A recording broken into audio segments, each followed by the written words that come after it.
अस्सलामुअलैकुम क्लास। तो आज की क्लास के अंदर मैं कराची यूनिवर्सिटी के अंदर 2022 के अंदर मॉर्निंग में जो पेपर हुआ है उसको मैं सॉल्व करवा रहा हूँ आप तमाम स्टूडेंट्स की खसूसी फरमाइश के ऊपर। मैं इसको पहले सॉल्व करवा नहीं सका था, अभी जब जिस दिन पेपर हुआ था उसके 2 दिन बाद करवा रहा हूँ। उसके पीछे रीजन ये थी, मैं जरा मसरूफ चल रहा था बेटा। सही है ना? तो आई होप कि आप लोगों का पेपर बहुत अच्छा हुआ इंशाल्लाह ताला। कोई मुश्किल पेपर नहीं आया था मैथ्स का, बहुत इजी पेपर आया है, बेसिक कॉन्सेप्ट्स के ऊपर आया है। डेरिवेटिव इंटीग्रेशन ऑल्दो इसमें नहीं पूछे हुए थे, मगर स्टिल बहुत मजे का पेपर है। देखो किस तरीके से मैं आपको बताता हूँ। आप लोग कह रहे हो मुश्किल था, कुछ बच्चे कह रहे थे मुझसे, हालांकि क्या मुश्किल है? देखो क्वेश्चन, पहला क्वेश्चन कह रहा है for any complex number a it is always true that, ये सिंबल बनाया है मॉडुलस का। देखो ये सिंबल किस चीज का होता है मेरे प्यारे शागिर्दों? ये सिंबल होता है मॉडुलस का। यानी कि आपसे कहा जा रहा है जो भी मॉडुलस ऑफ ए है किसके बराबर होता है मेरे प्यारे बच्चों? मॉडुलस ऑफ ए यानी कि कॉम्प्लेक्स नंबर के मॉडुलस का फॉर्मूला क्या है? रियल पार्ट का स्क्वायर, इमेजिनरी पार्ट का स्क्वायर। यानी कि आपके पास जो भी कॉम्प्लेक्स नंबर होगा, जो भी कॉम्प्लेक्स नंबर होगा, आपके पास मॉडुलस के फॉर्मूले में दोनों टर्म्स के ऊपर स्क्वायर कंडक्ट कर रहे होते हैं। सही है ना? तो ये चार तीनों के तीनों फॉर्मूलाज आपके, तीनों के तीनों आंसर पे करेक्ट कंसीडर होंगे। कैसे? पहला ऑप्शन क्या है? पहले ऑप्शन के अंदर आपसे कहा जा रहा है ये ए के ऊपर आपको बार गिवन है। ए के ऊपर बार का मतलब क्या होता है कि भाई सिंपल तरीके से ए कॉन्जुगेट का मॉडुलस, ये भी सिंपल बराबर होगा, ये भी वही चीज आंसर आपको देगा। क्यों? क्योंकि अगर मैं सिंपल कॉम्प्लेक्स नंबर का पहले कॉन्जुगेट लूं फिर मॉडुलस लूं, चूंकि मॉडुलस के फॉर्मूले में रियल पार्ट का स्क्वायर करना है, इमेजिनरी पार्ट का स्क्वायर करना है, तो अगर नेगेटिव साइन होगा भी तो वो खत्म हो जाएगा, इसलिए आपको आंसर पॉजिटिव में भी मिलेगा।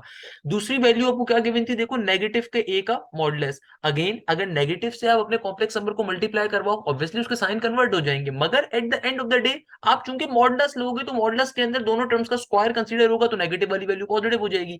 या फिर आपके पास जो थर्ड ऑप्शन था वो क्या था? नेगेटिव ए का कॉन्जुगेट का मॉडुलस, नेगेटिव ए कॉन्जुगेट का मॉडुलस। इसमें भी आंसर जो मिलेगा पॉजिटिव भी मिलेगा। क्यों? क्योंकि भाई आप कुछ भी कर लो, आप किसी भी टर्म से मल्टीप्लाई करवा दो अपने कॉम्प्लेक्स नंबर को नेगेटिव साइन के ऊपर या पॉजिटिव के ऊपर, तो आपके पास जो भी आंसर आता है नेगेटिव या पॉजिटिव के ऊपर। मगर मॉडुलस का जो फॉर्मूला होता है अल्टीमेटली उसमें रियल पार्ट का स्क्वायर करते हैं, इमेजिनरी पार्ट का स्क्वायर करते हैं, तो इन तीनों के ऊपर आपको आंसर्स क्या मिलेंगे? सिमिलर मिलेंगे। इसका मतलब ऑप्शन डी करेक्ट आंसर है आपका। सेकंड एमसीक्यूज है, थ्योरेटिकल एमसीक्यूज है, बेसिक सेट्स का है कि भाई अगर ए सबसेट है बी का, बी सबसेट है ए का। देखो ये वाली चीज मैंने सेट्स के अंदर बहुत डिटेल में आप लोगों को पढ़ाई हुई है, बहुत डिटेल के अंदर, कि ए अगर सबसेट हो बी का, बी सबसेट हो ए का, तो इसका मतलब क्या है? तो इसका मतलब ये कि ए और बी आपस में क्या है? इक्वल सेट्स हैं, क्योंकि दोनों एक दूसरे का क्या आ रहे हैं? सबसेट्स आ रहे हैं। जब दोनों एक दूसरे का सबसेट्स होते हैं तो जाहिर सी बात है ए और बी इसका मतलब क्या आपस के अंदर क्या है मेरे प्यारे बच्चों? बराबर है। क्लियर है भाई? अच्छा भाई, थर्ड नंबर पे मूव करते हैं। क्या कह रहे हैं? A rectangular array of numbers enclosed by the pair of bracket is called. Theoretical चीज है, अगेन थ्योरेटिकल चीज है, बेसिक चीज है, मैट्रिक क्लास से पढ़ते हुए यारो मैट्रिसेस की डेफिनेशन क्या होती है? भाई रेक्टेंगुलर एरे मैट्रिसेस को डिफाइन करने के एक इस तरीके से भी डिफाइन करते हैं मैट्रिक्स को, मैट्रिक्स को इस तरीके से भी डिफाइन करते हैं, मैट्रिक्स को इस तरीके से भी डिफाइन करते हैं। बहुत सिंपल सी बात कर रहा है, कह रहा है रेक्टेंगुलर एरे जो हो नंबर्स की enclose by a pair of brackets is called dash. Matrix है, रॉ है, कॉलम है, डिटर्मिनेंट है, भाई मैट्रिक्स होगा। ऑप्शन ए आपका करेक्ट आंसर है, मैंने बता भी दिया आपको।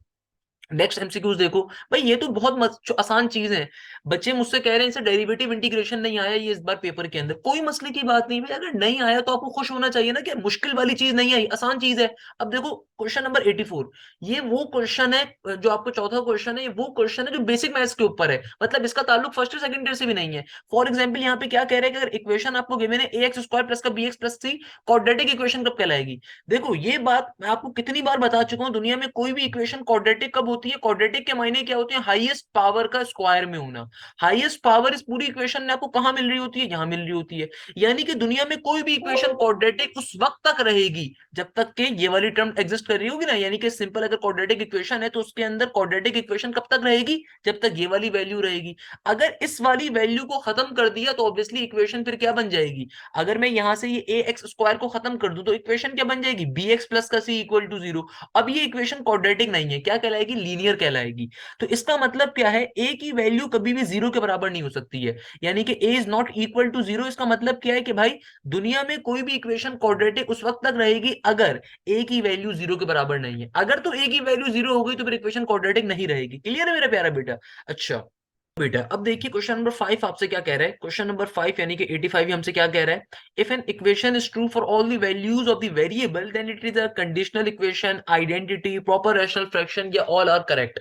भाई ये आइडेंटिटी की एक डेफिनेशन है, तो मैं मान सकता हूँ चलो ये क्वेश्चन एक डिफिकल्ट है कि अक्सर बच्चों को ये मालूम नहीं होगा, तो चलो मैंने इस पर डायरेक्ट कर लिया कि एक क्वेश्चन एक ऐसा है कि भाई अक्सर बच्चों को इसका आंसर नहीं मालूम होगा, नॉर्मल सी बात है।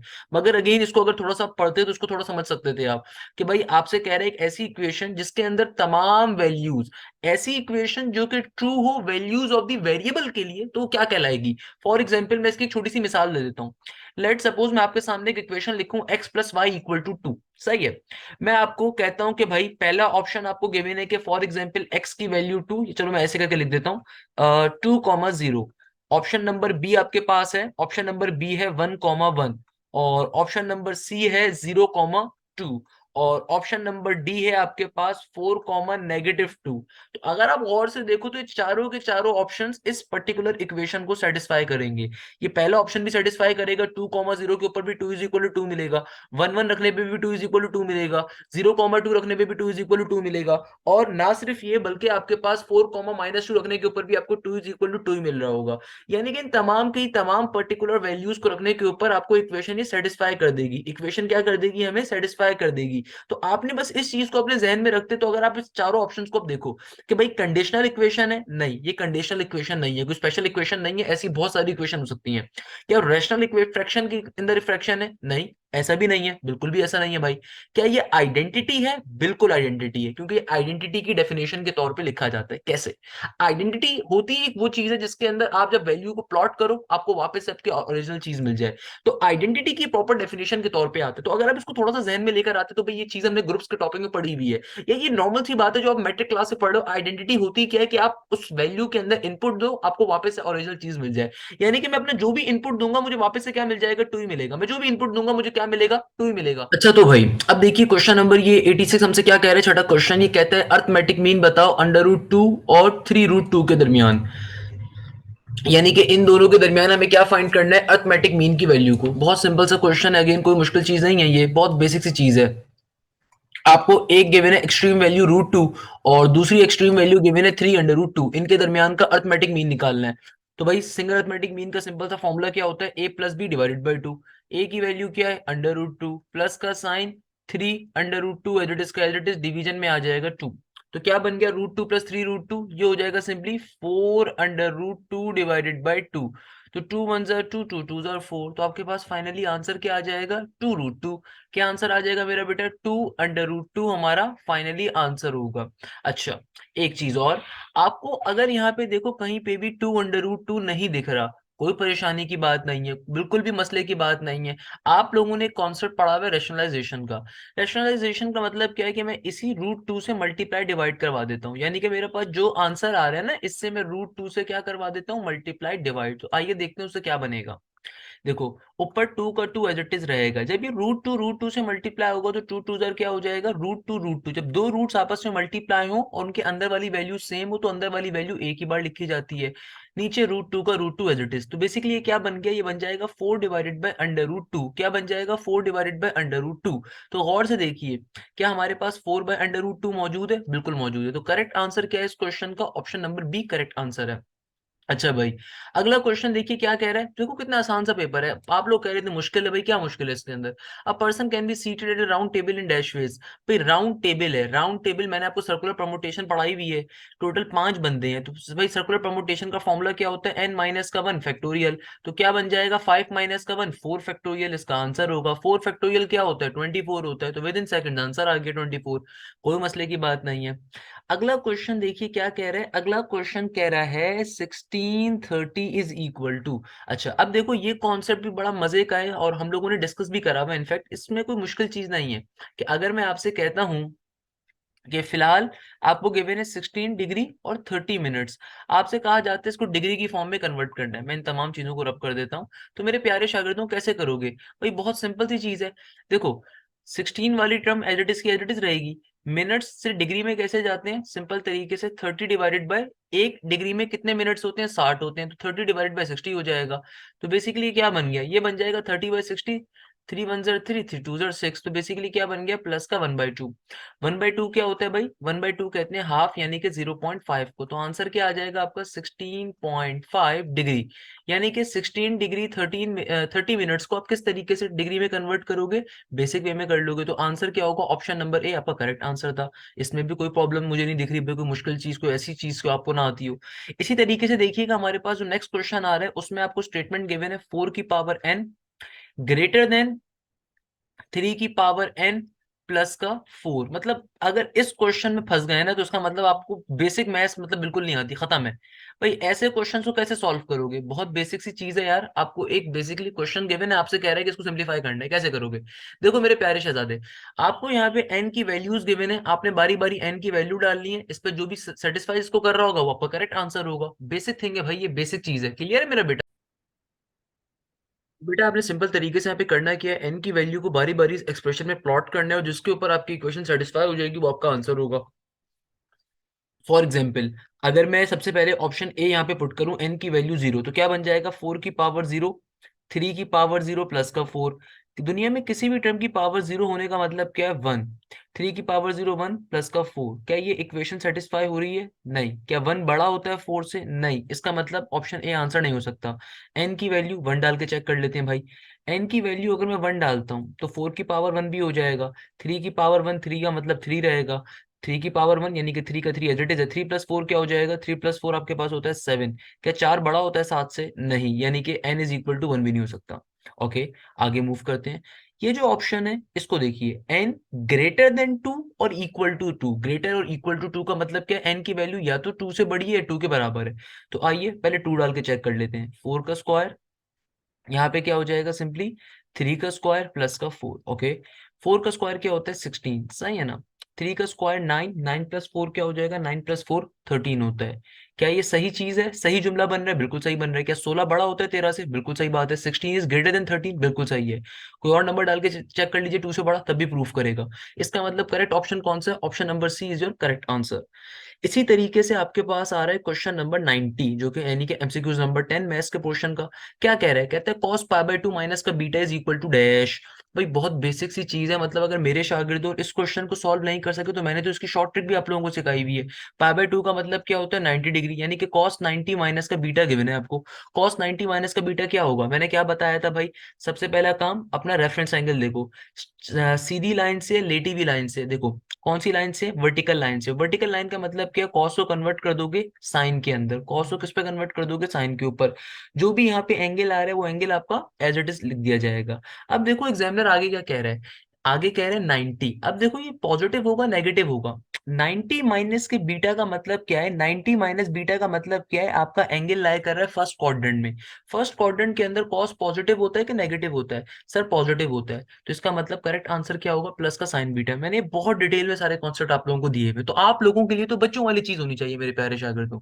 इस तरीके से क्वेश्चन सॉल्व हो गया। क्लियर है भाई, यहाँ तक किसी बच्चे को कोई मसला। अच्छा तो भाई नेक्स्ट क्वेश्चन के ऊपर मूव कर लेते हैं। क्वेश्चन नंबर 91 देखिए आपसे क्या कह रहा है। क्वेश्चन नंबर गिवन बड़ी सिंपल सी बात कर रहा है कि भाई फॉर्मूला हमसे पूछा हुआ है कि in any triangle A B C B square plus C square minus का ए स्क्वायर किसके बराबर होता है। तो मतलब ये वाली चीज सबको आई गेस आती है कि ऑप्शन नंबर ए इसका करेक्ट आंसर होगा, मतलब इसमें कोई अलग चीज नहीं है, क्योंकि ये हमारे पास बेसिक सा फॉर्मूला आ रहा है जो कि हमारे पास क्या है, इंटर लेवल के ऊपर आप पढ़ते हुए आ रहे हो कि भाई आपके पास कभी भी ये B square plus C square minus का A square divided by 2bc किसके बराबर होता है, कॉस अल्फा के बराबर होता है। इसका बेसिक फॉर्मूला आपके पास ट्राइंगल के फॉर्मूला में पढ़ाई भी है।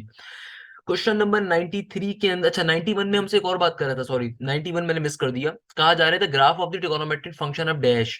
भाई ट्रिगोनोमेट्रिक फंक्शन के जो ग्राफ होते हैं ना, आपने देखा होगा ऐसे करके होते हैं, ऐसे करके होते हैं, तो हमेशा याद रखिएगा स्मूथ कर्व्स होते हैं। तो ये बेसिक चीज थी, एक बेसिक अंडरस्टैंडिंग वाला है। जिस तरह क्वेश्चन नंबर 4 मैं कह सकता हूँ थोड़ा सा टफ था, वैसे ये बेसिक अंडरस्टैंडिंग वाला क्वेश्चन है। It is not a tough question, it is just a basic understanding based question. Clear है। क्वेश्चन नंबर 93 बहुत ही ईजी है भाई।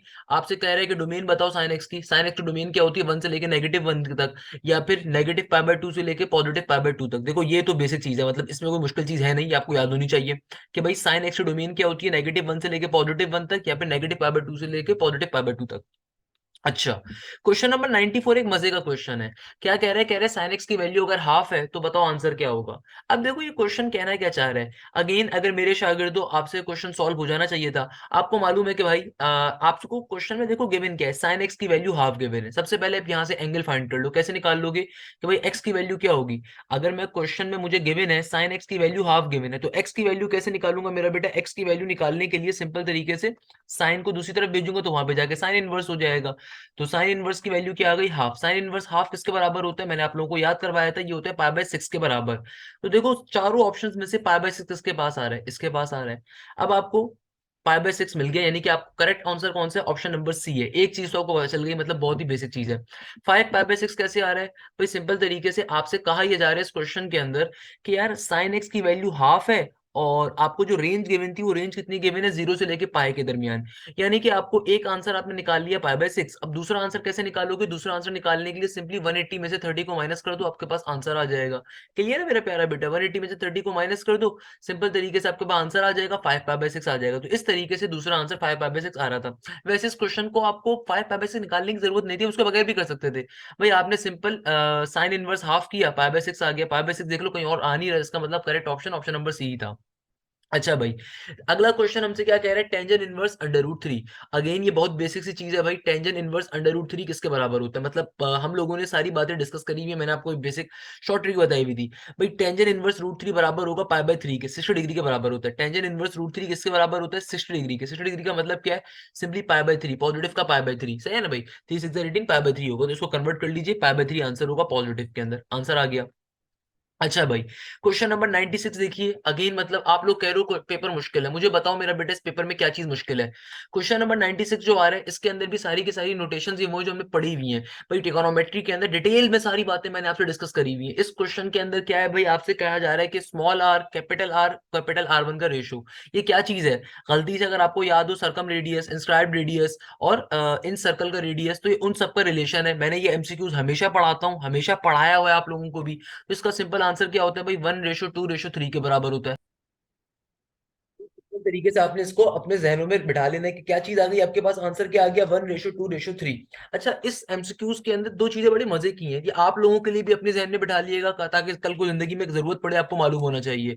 बहुत दफा पेपर में एमसीक्यूज ऐसे भी आया हुआ होता है, बहुत दफा पेपर में एमसीक्यूज ऐसे भी आया हुआ होता है। तो ये सूरत क्या है, ये सूरत क्या है, दोनों में डिफरेंस क्या है। देखो आपके पास जो ये वाला R1 होता है ना, इसको कहते हैं स्क्राइब्ड सर्कल का रेडियस है, ये स्क्राइब्ड सर्कल रेडियस कहलाता है, सही है ना। ये वाला जो हमारे पास आर होता है ये इन सर्कल के रेडियस का रेडियस होता है, और ये वाला सरकम रेडियस होता है, सही है ना। तो कभी भी अगर आपसे कहा जाए कि स्क्राइब्ड सर्कल रेडियस को into circum circle radius into in circle radius, तो हमेशा जो इसका रेशो होता है ये रेशो 3:2:1 होता है। अक्सर बच्चे इसमें गलती करी होगी, बहुत सारे बच्चों ने, मेजोरिटी बच्चों ने ऑप्शन बी पे आंसर लगाया होगा। इसीलिए लगाया होगा, उन्हें बेसिक डिफरेंस नहीं मालूम। देखो यहाँ पे आपको जो रिलेशन गिवन है वो क्या गिवन है, आपको कहा जा रहा है कि भाई इन सर्कल पहले है, उसका रेशियो है किसके साथ, उसका रेशियो आपने निकालना है सर्कम सर्कल के साथ, उसका रेशियो आपने निकालना है स्ट्राइप सर्कल के साथ। यानी कि आर पहले है, फिर कैपिटल आर है, फिर R1 है। तो इसका आंसर क्या होगा, हमेशा 1:2:3 हो गई, दो डिफरेंट चीजें होती हैं, इसलिए मैंने आपको सोचा आपको यहाँ पे डिटेल में बता दूं ताकि आपके जहनों में बात क्लियर हो जाए। अच्छा भाई, नेक्स्ट क्वेश्चन आपसे क्या कह रहे हैं भाई, सिंपल हाफ एंगल फॉर्मूला पूछा है टेंजेंट का। अगेन ये सारे फॉर्मुलाज मैंने बताए थे, मैंने आपसे कहा था आपको याद होने चाहिए खुदारा। 1 माइनस का cos alpha divided by sine alpha, simple tangent alpha by 2 का आपके पास ये हाफ एंगल फॉर्मूला आ रहा है, बेसिक चीज है। नेक्स्ट क्वेश्चन हमारे पास क्या है, बेसिक चीज आ रही है भाई, अगेन बड़े मजे की चीज है। आपसे कहता है कि sec theta cosec theta sine theta into cos theta. भाई सेक थीटा क्या होता है, सेक थीटा हमारे पास होता है 1 बाय सेक थीटा को 1 बाय कॉस के अंदर लिख लो, चलो आप 1 बाय कॉस थीटा होता है सेक थीटा। कोसेक थीटा क्या होता है, 1 बाय साइन थीटा होता है, into sine theta cos theta. भाई जाहिर सी बात है, ऊपर वाला साइन और कॉस नीचे वाले साइन और कॉस को क्या कर देगा, कैंसिल आउट कर देगा। इसका आंसर क्या आ जाएगा, सिंपली 1 के बराबर आ जाएगा। मतलब बहुत ही बेसिक चीज है, मतलब जिस बंदे ने ये एमसीक्यूज पेपर में डाले उसको 21 तोपों की सलामी मेरी तरफ से। नेक्स्ट एमसीक्यूज, अगर आपने प्रोबेबिलिटी कॉम्बिनेशन परमुटेशन मुझसे पढ़ा है तो ये तो बहुत ही हलवा एमसीक्यूज है। कहा जा रहा है 3 डाइसेस आर रोल्ड साइमल्टेनियसली, कैसे सॉल्व करोगे। भाई मैंने 10 दफा बताया था कि एक डाइस के लिए नंबर ऑफ केसेस कितने होते हैं, 6 होते हैं। 2 डाइसेस के नंबर ऑफ केसेस कितने होते हैं, 36 होते हैं। 3 डाइसेस के नंबर ऑफ केसेस कितने होते हैं, 216। कैसे कि भाई आप सिंपल तरीके से पावर्स में खेल रहे होते हो। लेट सपोज अगर आपके पास एक डाइस है तो 6 की पावर n है, तो 6 की पावर क्या बन जाएगा, 1 होगा, 6 की पावर 6 ही रहेगा। 6 की पावर 2 होता है दो डाइसेस के केस में, 6 की पावर 3 होगा तीन डाइसेस के केस में, जो कि क्या होगा 216। सिंपल इज डेट, क्या मसले की बात थी। नेक्स्ट एमसीक्यू देखिए, इसके अंदर आपको एक इक्वेशन गिवन है। इक्वेशन क्या गिवन है, 3x² प्लस का 4 इक्वल टू 0। आपसे कहा जा रहा है अल्फा प्लस बीटा की वैल्यू बताओ, यानी कि सम ऑफ रूट निकालना है। भाई सम ऑफ रूट का फॉर्मूला होता है अल्फा प्लस बीटा, यानी कि सम ऑफ रूट का क्या फॉर्मूला होता है, माइनस का बी डिवाइडेड बाई ए। तो यहाँ से बी की वैल्यू निकाल लो। बी क्या होगा आपके पास, माइनस का 2 होगा, यहाँ पे ए की वैल्यू क्या है 3 के बराबर, तो आंसर क्या होगा, प्लस का 2 डिवाइडेड बाई 3 आंसर होगा। एक माइनस के साइन अल्फा प्लस बीटा का, एक माइनस का साइन इस इक्वेशन का, सिंपल तरीके से आंसर क्या होगा, 2 डिवाइडेड बाई 3 होगा। तो भाई मुझे बताओ इस पूरे पेपर में क्या चीज मुश्किल थी। मैंने अक्सर सुना बच्चे कह रहे थे पेपर मुश्किल आया, पेपर में डेरिवेटिव इंटीग्रेशन नहीं है। देखो ये 2022 के अंदर जो कराची यूनिवर्सिटी के मॉर्निंग का पेपर हुआ, इसमें बिल्कुल डेरिवेटिव इंटीग्रेशन नहीं आई। इसमें शायद कॉनिक सेक्शन भी वैसे नहीं आया जैसे हम एक्सपेक्ट करते हैं, पैराबोला हाइपरबोला इलिप्स, बहुत ही बच्चों वाला पेपर दिया गया।